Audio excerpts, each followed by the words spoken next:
Senator from South Carolina is recognized. Thank you. I want to associate myself with the remarks from my colleague from Nebraska, Senator Fisher, and to the presiding officer. I really want to thank you for all the leadership you provided in this crucial time. What I'd like to do to start with is read a letter that was sent by Admiral Cooper to all those participating in Epic Fury. And as a commander, he wanted to let everybody know in these operations sort of what's at stake. And if I can, I'll read it. To America's extraordinary sons and daughters deployed around the Mideast. By order of the President of the United States, we're embarking on a mission of profound consequence. The time for preparation is over. The time for action has arrived. As we move from deterrence into active combat, I write to tell you that I'm honored and I am here to serve you all. The most exceptional soldiers, sailors, Marines, airmen, guardians, and Coast Guardmen on earth. Some of you are stationed in the Mideast. Many of you have been deployed overseas on short notice. Others have been extended on deployment for this crucial mission. You represent the strongest, most lethal warfighting force the world has ever known. You will selflessly serve our country and make us very proud. Since 1979, the Iranian regime has killed and wounded thousands of Americans and continue to threaten America and our friends. Today, by your courage and grit, you will change the course of history. My guidance for you is simple. Be relentlessly lethal. In the heat of conflict, remember who you are. Let your conduct be professional as your aim is precise. Take care of your teammates, the men and women on your flanks, in front of you, and those at your side. Your guardian angels, be there. Steady your resolve. Combat is inherently chaotic. The hours, days, and perhaps weeks ahead will challenge you. There will be noise and confusion. Fall back on your training. It is the best in the world. You're the shield of the free world, and today you're a sharpest sword. As the eye of the world fixes upon you, stay safe and Godspeed. Mr. President, I'd like to introduce this into the record. Objection. That letter was sent to everybody involved in Epic Fury. 6 people received this letter that have been killed in action. This letter is a statement by the commander that what you're doing is righteous, what you're doing is long overdue, what you're doing will make your country safer, and the eyes of the world are upon you. I would like to say this. I've never been more proud of our men and women in the military than I am now. And that's true every day, but particularly now. They have been tested by the sting of battle. 6 have fallen, and God bless them. The best thing you can do for a military unit when they suffer losses is to make sure the struggle continues and the sacrifice is not in vain. That's what they want. They accept the risk of injury and death. They cannot accept and should not have to accept anything less than victory. So, a couple of days into this conflict, 3 or 4, we've lost 6 and more may follow. To the families of the fallen, your loved ones died nobly in the service of their country. The enemy that we're facing, Iran, is the largest state sponsor of terrorism on the planet. They have been killing Americans by the thousands since 1979. In 1983, 220 Marines, I think 18 sailors, 3 members of the Army, were killed in Lebanon by Hezbollah, a proxy of the Iranian regime, in a bombing against the Marine barracks. We withdrew. We never held those responsible accountable. I love Ronald Reagan. He was a great president, but that was his biggest mistake. So we're here to settle the account with the Iranian regime after months of trying to negotiate an outcome to avoid conflict that would prevent Iran forever having a nuclear weapon, would lessen their ability to produce missiles that could hit our homeland and terrorize the region, to stop their funding of terrorist organizations like Hezbollah, Hamas, and the Houthis. It was clear during those negotiations that Iran is wedded to its agenda. The Ayatollah is a religious Nazi.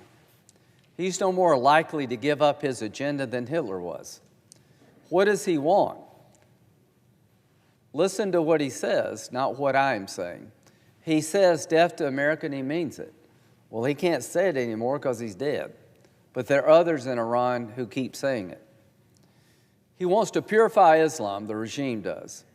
There are radical religious fanatics that believe there's only one way to worship God, and that's through the Shia way. That Sunnis in Saudi Arabia are the worst offenders in their eyes. So they have a goal to purify the faith of Islam, to create an international caliphate built around an extreme ideology. That extreme ideology will allow a 16-year-old girl to be taken off a bus, beaten to death because she didn't wear a headscarf right. That happened. There are cameras all over Iran, particularly Tehran, making sure that as the car goes by, that the woman is covered. These people are fanatics. They throw gay people off buildings. They will not tolerate any other form of religion. They killed 32,000 people in the last couple of months who've had it with the Ayatollah. People are tired of living the way they have to live, Mr. President. They're tired of having daughters killed for just not wearing the headscarf right. They're tired of an economy that's broken and a regime that just wants to destroy the region and is built around a cult of death. People ask me what happens next. There's zero chance that the Ayatollah and his henchmen would ever be our friends. There's zero chance they would give up their religious, fanatical ways. We tried for months to no avail. Those that follow, I think it will be better for us. Why not say that? If you look at the protesters and consider them no different than the Ayatollah, then that's an affront to them. They're out in the streets risking their life, not to have more oppression, but have less. Do you really think these people who've taken to the streets want to continue this regime as we know it? Isn't that an offense to them? But when the regime falls, and it's not if, it's when, the people of Iran will have a new chance, I hope, to start anew. I don't know what will happen, but I know it will be their decision. It's not our decision. America's not going to go in and run Iran. We're going to try to take down a terrorist regime that is bent on our destruction. They've been building missiles 100 a month. The goal is to hit us. They've been supporting Hamas, Hezbollah, and the Houthis since 1979 to kill Americans.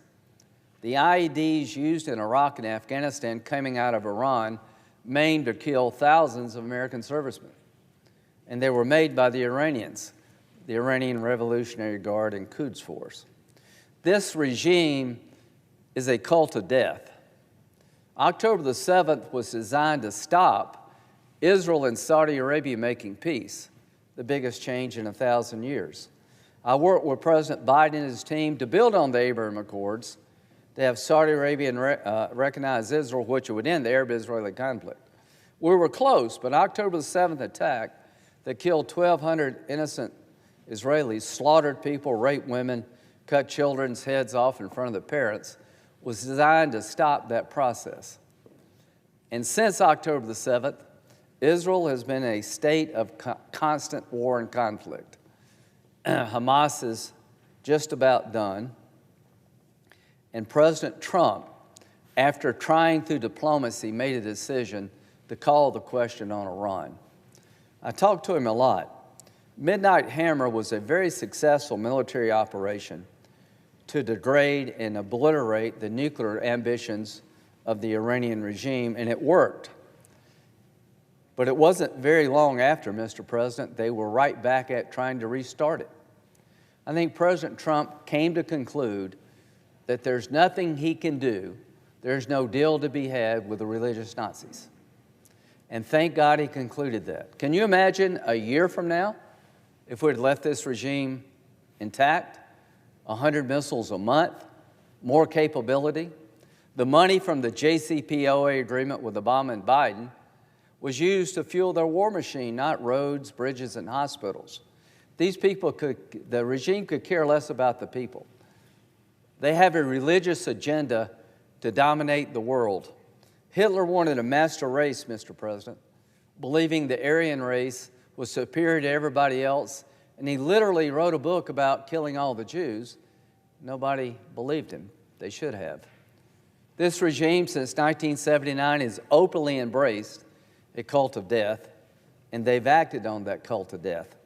President Trump, after a sincere effort to bring this conflict to a peaceful conclusion, concluded that to continue to allow this regime to move forward would put America at unacceptable risk, and he was right. So here's where we find ourselves. Operation Epic Fury is off to a great start. The Ayatollah and his inner circle are dead. They're dead because they chose not to negotiate. There's no deal to be had with Hitler in World War II, and there's no deal to be had with the religious Nazis. Everybody in Iran is not a religious Nazi, quite the opposite. Most people in Iran are dying for a better life, and some have literally died to have a better life. So this operation is ahead of schedule. Its goal is to make sure this regime, now and in the future, cannot produce missiles to hit America, continue to hold the region hostage, that this regime will no longer be the largest state sponsor of terrorism, being able to keep Hamas, Hezbollah, and the Houthis up and running.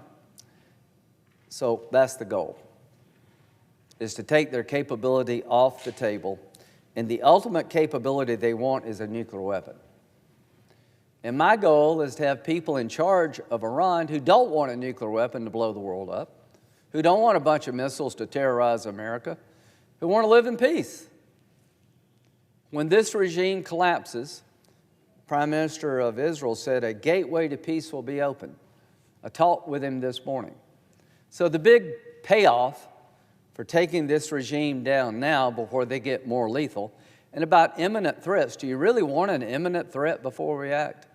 If somebody's threatening your family to kill your family, to burn your house down, do you want to wait till they get to the gas station and the gun store? Since 1979, they've told us who they are and what they believe, and it's now time to deal with who they are, what they believe, and what they've done. So this operation will continue. Every day, Iran grows weaker, and we grow stronger. The ability to generate missile attacks is going down, not up. There will be pain before this is over. Likelihood of more casualties is real. But the reason our men and women are over there is to protect us over here. When you take the eye off the ball in the Mideast, they'll come here. 9/11. You had 19 people trained in Saudi Arabia, of all places, that were able to generate 9/11. When you ignore what happened in Afghanistan, you did so at your peril. The Taliban gave al-Qaeda a safe haven in Afghanistan, and from there they trained and they attacked us on 9/11. I made a promise to myself, I'll do everything I can to never let that happen again. So if you want to stop radical Islam from blowing you up over here, you need to fight them over there. And you need to have partners if you can. There's no better partner on the planet than Israel. They hit above their weight. They do everything we ask them and then some, and they ask very little in return. I do believe the Arab nations in the region who have been viciously attacked by the Ayatollah's regime, that they're soon going to get in the fight. At least I hope they will.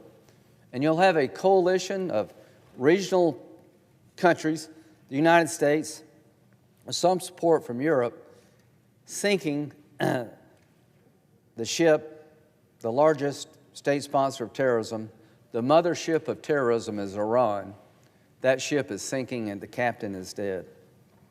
It's just a matter of time, Mr. President. Israel is committed. President Trump is committed.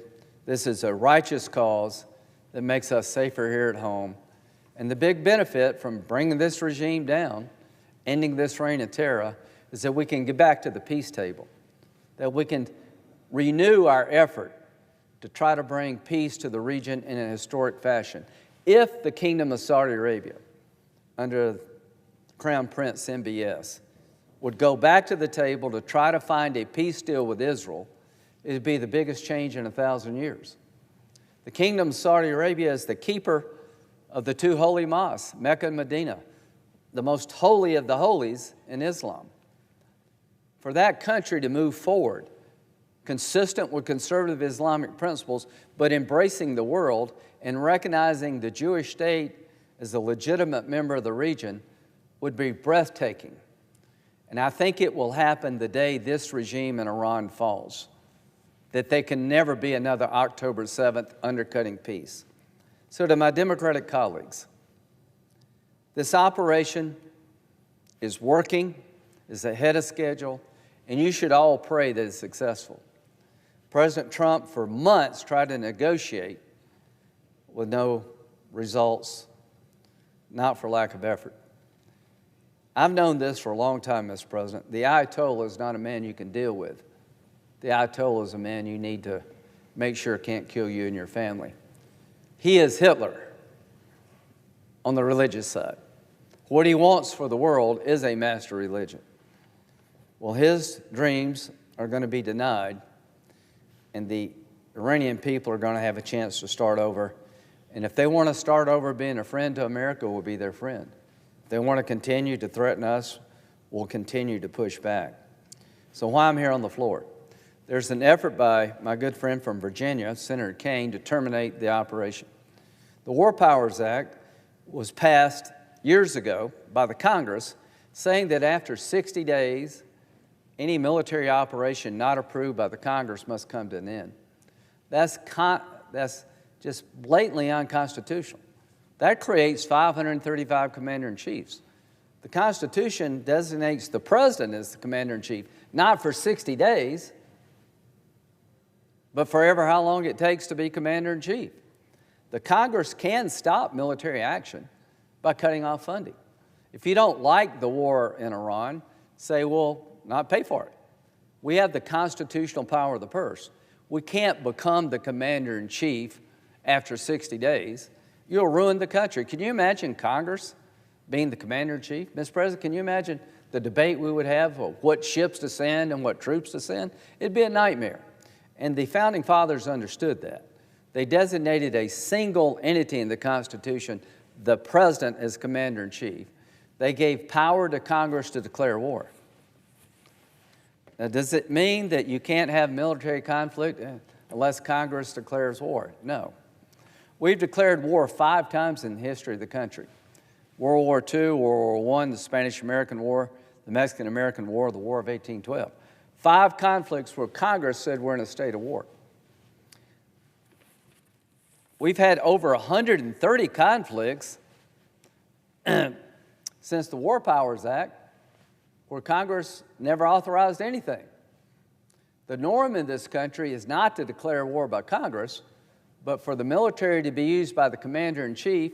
Sometimes authorization from the Congress is requested, sometimes it's not. More than not, it's not requested.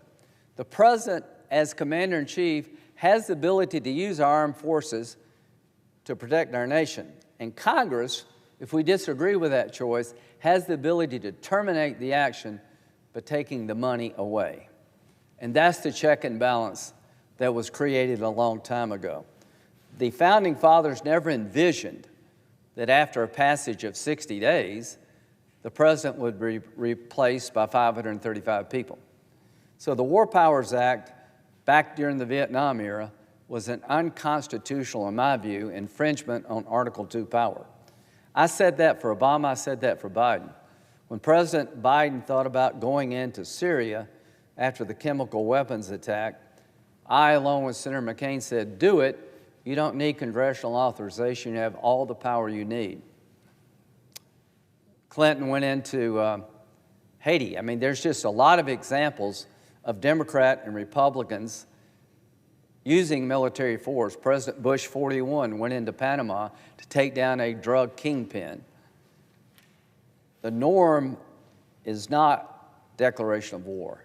The norm is for the president, the commander-in-chief, to use military force as they believe appropriate, and the role of the Congress is to check and balance that decision by cutting off funding if he chooses to. We're going to have a vote at 4 o'clock. The reason I want my colleagues to reject the War Powers Act is that you'll set in motion a system where 535 people, after 60 days, become the commander-in-chief, grinding this nation's ability to defend itself to a halt. If you want to stop this war, say we will not pay for it. I would not agree with you, but at least it would be constitutional. So I'll end where I began. The letter written by Admiral Cooper to those serving in harm's way reminded them of the history the Iranian regime has toward us, the American people, our men and women in uniform. And since 1979, they have been killing Americans. They have been killing their own people. They have been slaughtering people in the name of religion. It is time for that to end. It is time for this regime to fall. It is time to open the gateway to peace. It's to my Democratic colleagues. What you're proposing would create chaos for every commander-in-chief that follows. You had a chance to deal with Iran. You gave them money. You were fooled by who these people are. President Obama gave them billions of dollars, believing that they were normal people. To my Democratic colleagues, the Ayatollah was never a normal person. Those who are around him are not normal. These people are nuts. These people are religious fanatics. If you don't get that, you're going to continue the cult of death. To those in World War II who thought Hitler was normal, boy, were you wrong. How many chances did you have to stop Hitler and you just blew it because you thought he really didn't mean to kill all the Jews, that he could be reasoned with? About 100 million people later, you got it wrong. We're not going to do that again. To my Democratic colleagues, you've misjudged Iran from day one. And in your world, you give them money hoping they'll do better. In my world, we're going to bring them down. We're going to destroy this regime to protect America, to free the Iranian people, and open the gateway to peace. And those who argue we shouldn't do this, what solutions have you offered? What have you done to bring it down, this regime, to stop it? You've done nothing but fuel it, to give it money, thinking they would use it wisely. Boy, were you wrong, were you foolish, to give this group a bunch of money, thinking they wouldn't use it to build a war machine. This foolish behavior is over. We now have a president, Donald J. Trump, who understands the people we're dealing with in Iran, the regime, are a bunch of religious fanatics, they're religious Nazis. And we're about bringing them down with our Arab partners. The Arabs in the region have been terrorized by the Iranian regime, and they're going to join the fight, I hope, soon. The biggest thing going for us are the Iranian people. We finally have boots on the ground, them. 3 things have happened, Mr. President, and I'll conclude. The Iranian economy is in shambles because of the sanctions and because President Trump put a tariff on anybody buying Iranian oil, and their money's drying up. Midnight Hammer, us, Israel, in the past, has depleted and degraded the Iranian military to the weakest they've been. And finally, the people have risen up, and you've turned your back on them. You talk about Gaza. You talk about what's happened to the Palestinians. I understand. Innocent Palestinians being killed. I know it's hard to watch. I think Israel had to do what they had to do. Not one word. Has any of you said anything about the protesters? Have any of you come out and said, I hope you win? I hope you're successful. If I were you, I'd keep doing it. What would you do in Iran? Would you be out there with them? I hope I would. I don't know if I'd be that brave. What they're doing today is what we did a long time ago. We rose up and said, enough of tyrants. These people, the protesters, are the best among us all. And what have you done to have their back? What have you done to encourage them? Nothing. All you want to do is talk about what we can't do. You want to make sure the oppressor stays in power. If we have to depend on you to fight evil, it never will be fought. So, the differences between us and our Democratic colleagues could not be starker. They want to stop this. I want the regime to collapse. I want to get behind Admiral Cooper and give him and his people what they need to take this regime down, working with our allies in Israel. Because if we don't do it now, we'll regret it. When it comes to the Ayatollah, you pay now, you pay later. He is gone, but the regime has not yet collapsed, but it will. This is the biggest decision I think we can make as a country to finally take on this evil in Iran. Like World War II, you ignored evil to your own peril. You thought Hitler was normal. He wasn't. This guy and those around him, the Ayatollah and the cult of death, they're not normal. They will only be stopped when better people are risking everything to stop them. And that's how it always works. Bad people are taken down because good people finally have had enough. So let it be said, when they write the history of these times, I am with the protesters. You're righteous in your demands. America's here to help you. Help is not on the way anymore, Mr. President. It has arrived. Vote no to this war powers resolution. It is an affront to our constitutional democracy and to my Democratic friends. You should be ashamed of yourself not embracing the righteous nature of the Iranian people's demand. I yield.